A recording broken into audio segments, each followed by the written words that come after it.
Hi guys, and welcome to Multiplication Timetable. And I'm going to be developing this in Python using a while loop. So let's start by, first of all, let's go in there and just say n. That is going to be a variable, and this n is going to take an integer value. The integer value is going to be taken in. I'm just going to call that enter a numeric value to multiply. That is the message that will be displayed to the user. Next, I'm going to then declare another variable. I'm going to call that t. T will be equals the value of 1.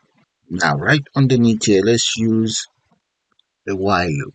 So y t is less than and equals to 12. Make sure you enter the column.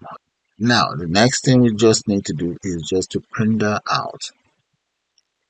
So print string, and the very first one we need to print out will be t. Then we say plus, enter a speech mark. I'm now going to enter a multiplication sign, enter another plus sign, and next I'm going to now ask it to print out n. So I've just copied that. I'm going to paste that here and change this to n.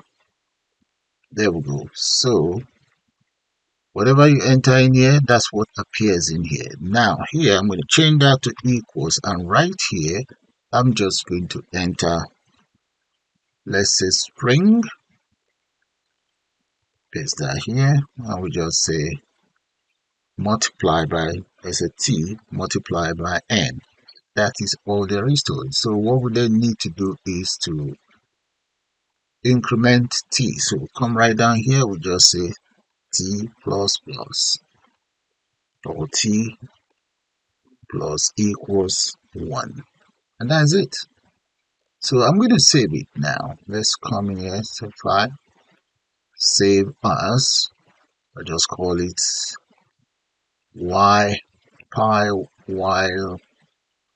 timetable. I'm going to enter poll there and just click on save.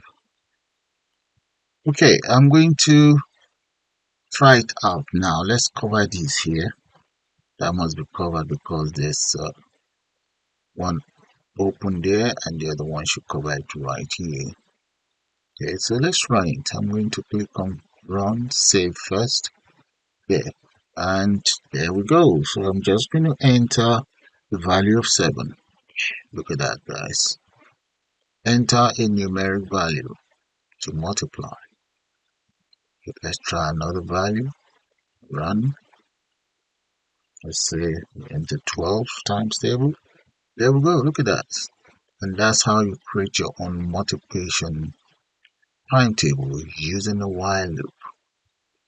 So with that, guys, I'm gonna call it the end of this beautiful tutorial. I suppose you guys enjoyed it. And right there, those are the lines of code. So have a good look at that. And please do subscribe to my channel, and you can also join to become a member of the channel. Y'all have a nice day now. Bye for now.